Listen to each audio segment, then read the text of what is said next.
اعوذ باللہ من الشیطان الرجیم بسم اللہ الرحمن الرحیم الحمد للہ رب العالمین باری الخلائق اجمعین والصلاة والسلام علی اشرف الانبیاء والمرسلین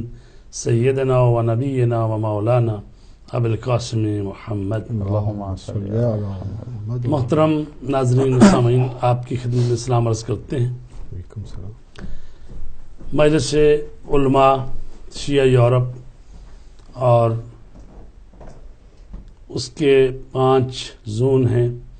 اور ہم نارتھ ویسٹ گریٹر مانچسٹر اور اس کے گرد و نواح کا جو پورا یہ علاقہ ہے اس میں شمار ہوتا ہے ابو ذر زون۔ تو ہم مجلس علماء کی طرف سے یہ پروگرام لے کر آپ کی خدمت میں حاضر ہوئے ہیں، اور انشاءاللہ یہ پروگرام ہر سوموار 5 سے 6 بجے تک ہوا کرے گا، اور ہمارے ساتھ مہمانان نگرامی ہیں جناب کیسر بخاری صاحب ہیں، جو ہمارے ابو ذر زون میں رابطہ سیکرٹری ہیں، ابو ذر زون کی کونسل کے ممبر ہیں، اور جناب دوسرے ہمارے مہمان ہیں جناب فرحت عباس صاحب، جو کہ عزاداری کونسل کے کوآرڈینیٹر ہیں، اور ابو ذر زون جو کونسل ہے اس کے ممبر ہیں۔ سب سے پہلے میں مبارکباد دوں گا رسول کریم صلی اللہ علیہ وآلہ وسلم کی ولادت باسعادت اور امام جعفر صادق علیہ السلام کے، جن کی ایام ولادت کے یہ ایام ہیں، کیونکہ آج 18 ربیع الاول ہے، کل ہی جو دن گزرا ہے 17 ربیع الاول کا، کہ جس میں رسول پاک اور امام جعفر صادق کی آمد کا دن، اور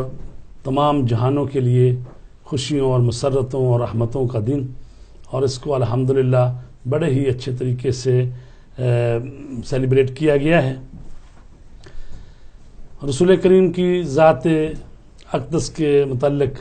چند جملات پیش کر کے ہم دعوت دیں گے برادر فرحت عباس صاحب کو کہ وہ رسول کریم صلی اللہ علیہ وآلہ وسلم کی شان اقدس میں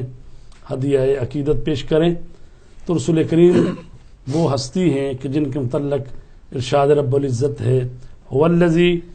ارسل رسولہ بالہدی ودین الحق لیظہرہ علی الدین کلہ ولو کرہ المشرکون۔ وہ پاک پروردگار ہے کہ جس نے اپنے رسول کو حق کے ساتھ بھیجا اور دین حق دے کر، لیظہرہ علی الدین کلہ، تاکہ وہ اس دین کو تمام ادیان پر غالب کر دے، ولو کرہ المشرکون، اگرچہ یہ بات مشرکوں کو ناپسند ہے۔ تو یہ اللہ تبارک تعالیٰ کا وعدہ ہے کہ رسول پاک کا دین جو ہے تمام ادیان پر غالب آئے گا اور اسی کا بول بالا ہوگا۔ رسول کریم جو فخر موجودات ہیں، مقصود کائنات ہیں، اور اللہ کے آخری نبی ہیں، اور انسان کامل ہے۔ انسان کامل اس کو کہتے ہیں جو اللہ تبارک تعالیٰ کی صفات کا مظہر ہوتا ہے۔ انسان کامل وہ جو اللہ کی رحمت مطلقہ کی نشاندہی کرتا ہے، اس کی رحمت خاص کا مظہر ہے، اور خدا کے غضب کا بھی مظہر ہے۔ یہ تینوں صفات مظہر تام ہیں، اور ان کے اظہار کے لیے معصوم ہستی ہونا چاہیے۔ جس طرح اللہ تبارک تعالیٰ نے اپنے لیے فرمایا ہے بسم اللہ الرحمن الرحیم، تو اس میں الرحمن بھی ہے، الرحیم بھی ہے۔ رحمان یعنی رحمت مطلقہ تمام مخلوق کے لیے، چاہے کوئی کافر ہے، کوئی منافق ہے، کوئی ظالم ہے، کوئی اچھا ہے، کوئی نیک ہے، کوئی مومن ہے، گویا تمام مخلوق کے لیے اللہ تبارک تعالیٰ جو ہے وہ اس کی رحمت ہے، اس کو کہتے ہیں رحمت مطلقہ۔ اور اسی طرح مومنین کے لیے اللہ تبارک تعالیٰ کی رحمت ہے رحمت خاصہ، وَكَانَ بِالْمُؤْمِنِينَ رَحِيمًا۔ اور اسی طرح اللہ تبارک تعالیٰ جو ہے وہ ان لوگوں کے لیے جو کافر ہیں، جو نافرمان ہیں، ان کے لیے اس کا غضب بھی ہے۔ وَلَا تَطْغَوْا فِيهِ فَيَحِلَّ عَلَيْكُمْ غَضَبِي وَمَنْ يَحْلِلْ عَلَيْهِ غَضَبِي فَقَدْ هَوَىٰ۔ قرآن مجید میں سورۃ طٰہٰ میں ہے، کھاؤ اچھی غذاؤں کو جو ہم نے تم کو عطا کی، اور اس کے بارے میں زیادتی نہ کرو کہ تم پر پھر عذاب نازل ہوگا، اور جس پر میرا غضب نازل ہوا وہ ہلاک ہوا۔ تو عزیزان گرامی، جس طرح اللہ تبارک تعالیٰ کی رحمت مطلقہ ہے اور پھر اس کی رحمت خاص بھی ہے، پھر اس کا غضب بھی ہے، اسی طرح یہ تینوں صفات جو ہیں اللہ تبارک تعالیٰ نے اپنے رسول کے لیے بھی قرآن مجید میں بیان کی ہیں۔ مثلا یہ کہ وما ارسلناک الا رحمۃ للعالمین، اے رسول ہم نے آپ کو تمام عالمین کے لیے رحمت بنا کر بھیجا ہے۔ تو رسول پاک بھی اللہ تبارک تعالیٰ کی اس رحمت مطلقہ کا مظہر ہے، یعنی تمام عالمین کے لیے رحمت بنا کر بھیجا ہے، اور اس میں کوئی تخصیص نہیں ہے، بلکہ رسول پاک سب کے لیے رحمت ہے، چاہے کوئی مسلمان ہے، چاہے کوئی غیر مسلمان ہے، چاہے کوئی، یعنی جو بھی اللہ کی مخلوق ہے اس کے لیے رسول پاک رحمت بن کر آئے ہیں۔ اور اسی طرح رسول پاک کی رحمت خاصہ ہے، فرمایا وَبِالْمُؤْمِنِينَ رؤوف الرحیم، اور آپ مومنین کے لیے رحیم ہے۔ یہ نسبت جو ہے یہ رحمت خاص کی نسبت ہے جو رسول پاک کو کے لیے بیان کی گئی ہے۔ اور اسی طرح یہ رسول پاک کے لیے یہ بھی کہا گیا یا ایھا النبی جاہد الکفار والمنافقین واغلظ علیہم، اے پیغمبر جہاد کیجئے کافروں اور منافقوں سے اور ان پر سختی کیجئے۔ تو جس طرح سے ہم نے آپ کے سامنے تین صفات اللہ کی بیان کی کہ اس کی رحمت مطلقہ ہے اور رحمت خاصہ بھی ہے، وہ کافروں کے لیے غضب بھی کرتا ہے، اسی طرح قرآن سے ہی ہم نے تین صفات جن کی قرآن نے نشاندہی کی ہم نے بیان کی، تو اس کو علماء کہتے ہیں کہ اللہ تبارک تعالیٰ کی صفات ہیں جو اس کے نبی میں یہ کار فرما ہے اور جھلک رہی ہے۔ تو خداوند عالم نے جہاں مومنین کے لیے فرمایا ہے کہ آپ رؤوف الرحیم ہیں، دوسری جگہ فرمایا لو کنت فظا غلیظ القلب لانفضوا من حولک، کہ اگر آپ سخت دل ہوتے ہیں میرے رسول تو لوگ آپ سے ہٹ جاتے، آپ کے ارد گرد جمع نہ ہوتے۔ تو چونکہ آپ رحمت ہیں، آپ بڑے انتہائی نرم مزاج ہیں، تو آپ مومنین کے لیے، یہ ساری باتیں مومنین کے لیے ہیں۔ کافروں کے لیے کہا گیا ہے وجاہدہم بہ جہادا کبیرا، ان سے لڑو۔ تو ہم نے رسول پاک کی عظمت کے سلسلے کا ایک گوشہ بیان کیا ہے، اور اب ہم جناب سید فرحت عباس سے گزارش کریں گے کہ وہ رسول کریم صلی اللہ علیہ وآلہ وسلم کے حضور نذران عقیدت پیش کریں اور خوبصورت سی نعت ہمیں سنائیں۔ بسم اللہ الرحمن الرحیم۔ تیرا کرم کہ مجھے بھیجا ایسے مذہب میں، سبحان اللہ۔ تیرا کرم کہ مجھے بھیجا ایسے مذہب میں، جہاں رسول بھی صادق امام بھی صادق، سبحان اللہ۔ جہاں رسول بھی صادق امام بھی صادق، اور اپنا معیار زمانے سے جدا رکھتے ہیں، اپنا معیار زمانے سے جدا رکھتے ہیں، ہم تو محبوب بھی محبوب خدا رکھتے ہیں، سبحان اللہ۔ ہم تو محبوب بھی محبوب خدا رکھتے ہیں۔ سب سے پہلے تمام حاضرین و ناظرین، خواتین و حضرات کی خدمت میں ماہ مقدس ربیع الاول کے حوالہ سے حضرت محمد صلی اللہ علیہ وآلہ وسلم کی ولادت باسعادت اور امام جعفر صادق علیہ السلام اللہم صلی علی محمد وآل محمد کی مبارکباد پیش کرتا ہوں۔ نعت کی صورت میں ہدیہ عقیدت بحضور سرور کونین بلند تر صلوات اللہم صلی علی محمد وآل محمد۔ محبوب کی محفل کو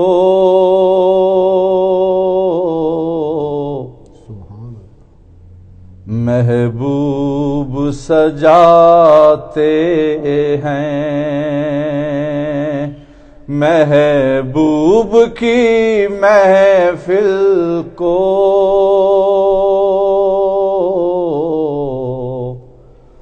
محبوب سجاتے ہیں، آتے ہیں وہی جن کو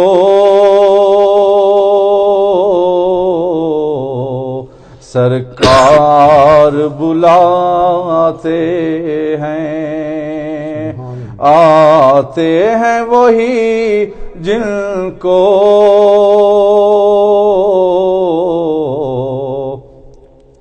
سرکار بلاتے ہیں، محبوب کی محفل کو محبوب سجاتے ہیں۔ سبحان اللہ۔ وہ لوگ خدا شاید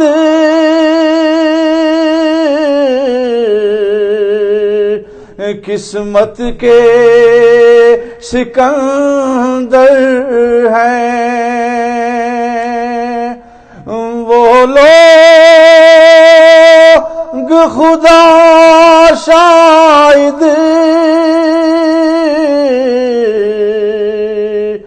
قسمت کے سکندر ہیں، جو سرور عالم کا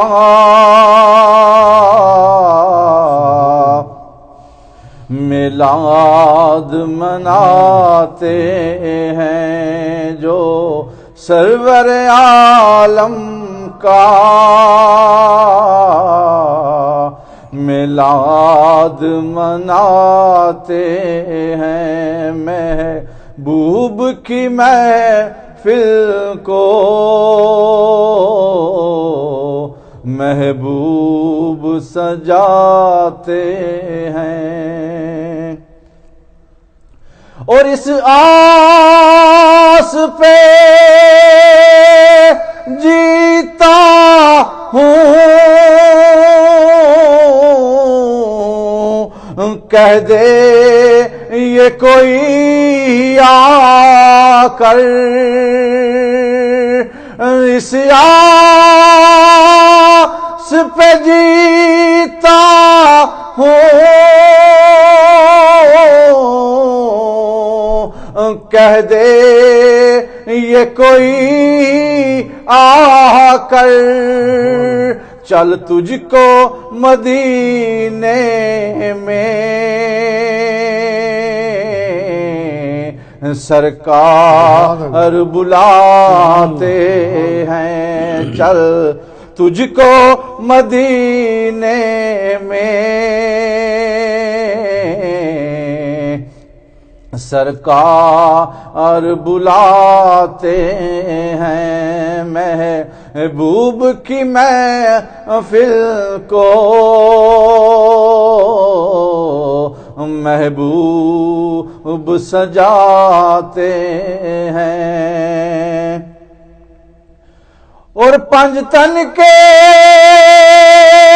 گرانے کی عظمت تو ذرا دیکھو، پنج تن کے گرانے کی عظمت تو ذرا دیکھو، سر نیزے پہ ہے پھر بھی قرآن سناتے ہیں، سر نیزے پہ ہے پھر بھی قرآن سناتے ہیں۔ جی ماشاءاللہ، یہ تھے جناب برادر فرحت عباس صاحب جنہوں نے بہترین انداز میں رسول کریم کے حضور ہدیہ عقیدت پیش کیا۔ میں جاؤں گا اب اپنے برادر کیسر بخاری صاحب کی طرف، جو کہ ہمارے سرما شیعہ یورپ نارتھ ویسٹ یو کے رابطہ سیکرٹری ہیں۔ تو آغا صاحب آپ یہ بتائیں کہ جو ہمارے مسلمان بھائیوں کے درمیان اتحاد و وحدت کی بات ہے، قرآن مجید نے کہا ہے کہ وَاعْتَصِمُوا بِحَبْلِ اللَّهِ جَمِيعًا وَلَا تَفَرَّقُوا، کہ آپس میں یعنی اللہ کی رسی کو مضبوطی سے تھام لو اور آپس میں تفرقے میں نہ پڑو۔ تو یہ جو گزرا ہے عید میلاد النبی، الحمدللہ ہم نے دیکھا کہ پوری دنیا میں اپنے سنی مسلمان بھائیوں کے ساتھ ساتھ شیعہ مسلمانوں نے بھی بڑھ چڑھ کے حصہ لیا ہے، اور رسول پاک کی ولادت کے سلسلے میں جو جلوس نکالے ہیں اس میں، تو آپ نے کل مانچسٹر میں جو جلوس نکالا گیا ہے اس میں بھی آپ شریک تھے، اور دوسرے علماء کرام بھی ہمارے، اور یہاں کی کمیونٹی اور یہاں کے اسلامک سینٹر کے لوگ، اس پر آپ کیا کہیں گے؟ بسم اللہ الرحمن الرحیم۔ مولانا، جیسے کہ آپ جانتے ہیں کہ انقلاب اسلامی کے فوراً بعد حضرت امام خمینی رحمۃ اللہ علیہ نے، کیونکہ برادران اہل سنت کے نزدیک 12 ربیع اول ہے جی رسول پاک کی ولادت، ہم اہل تشیع کے نزدیک جو ہے 17 ربیع اول جو ہے وہ یوم ولادت ہے، تو امام خمینی رحمۃ اللہ علیہ نے ان چیزوں کو دیکھتے ہوئے اس کو ہفتہ وحدت قرار دیا ہے، 12 سے لے کے 17 تک، اور یہ بہت بڑی ایک اتحاد کی انہوں نے جو ہے وہ اس میں آغاز کیا ہے۔ اور دوسرا آپ نے یہ بھی فرمایا ہے کہ شیعہ اور سنی جو ہیں یہ ایک جسم کے 2 بازو ہیں، اور جو شیعہ اور سنی میں تفرقہ ڈالتا ہے وہ اسلام کا دشمن ہے، اس کا تعلق مسلمانوں سے نہیں ہے۔ بے شک۔ تو اسی چیز کو آگے بڑھاتے ہوئے پاکستان میں بھی الحمدللہ یہ پورا ہفتہ وحدت جو ہے وہ بہت ہی جوش و خروش کے ساتھ منایا جاتا ہے، اور ہر سال تہران میں بھی ہفتہ وحدت کے عنوان سے ایک کانفرنس جو ہے وہ کی جاتی ہے، اور اس سال بھی دنیا بھر سے جو مذہبی اسکالر ہیں وہ اس وقت وہاں موجود ہیں۔ تو دشمن کی تو انتہائی کوشش ہے کہ ہمارے درمیان میں اختلاف پیدا کیا جائے، لیکن آپ مجھ سے بہتر جانتے ہیں کہ ہمارے 90% سے زیادہ ہمارے مشترکات ہیں، جی بے شک، نماز، روزہ، حج، جتنے بھی ہمارے اسلام کے ارکان ہیں، تھوڑا بہت جو فرق ہے علمی بحثوں میں، تو بجائے کہ ہم اس میں الجھ جائیں، اس کی بجائے بہتر ہے کہ ہم جو ہمارے جو مشترکات ہیں اس پہ ہم اکٹھے ہو جائیں اور دشمن کو ہم پہچانیں اور اس کو ہم شکست دیں۔ اسی سلسلے میں کل آپ بھی شریک تھے، فرد بھائی بھی تھے، مولانا اظہر نقوی صاحب بھی، مولانا شبیر نقوی صاحب بھی تھے، کرب شاہ صاحب تھے، اور کافی تعداد میں مانچسٹر کے جو ہمارے مومنین ہیں انہوں نے شرکت کی، اور بہت باوقار جلوس جو ہے کل برآمد ہوا، اور انتظامیہ جو تھی انہوں نے بھی ہمیں بہت خوش آمدید بھی کہا اور بھرپور طریقے سے ہمیں اس میں شمولیت کا موقع ملا۔ دوسرا یہ ہے کہ مجلس علماء کے حوالے سے آپ بھی ساتھ ہی تھے کہ جب ہم نے ابوذر زون کا دورہ کیا ہے، ہمارے زون میں تقریباً 20 اسلامک سینٹر جو ہیں وہ آتے ہیں، تو سب جگہوں پہ لوگوں نے ہمیں بہت کھلے دل کے ساتھ اور دل کی گہرائیوں سے ہمیں جو ہے وہ ویلکم کیا ہے، اور یہ لوگوں میں ایک تشنگی ہے کہ سب کو اکٹھا ہونا چاہیے، ساری قوم کو، اور اس سلسلے میں جو مجلس نے کام کیا ہے وہ بہت ہی لائق خراج تحسین ہے کہ اس وقت جو 80-85 ہمارے ادارے ہیں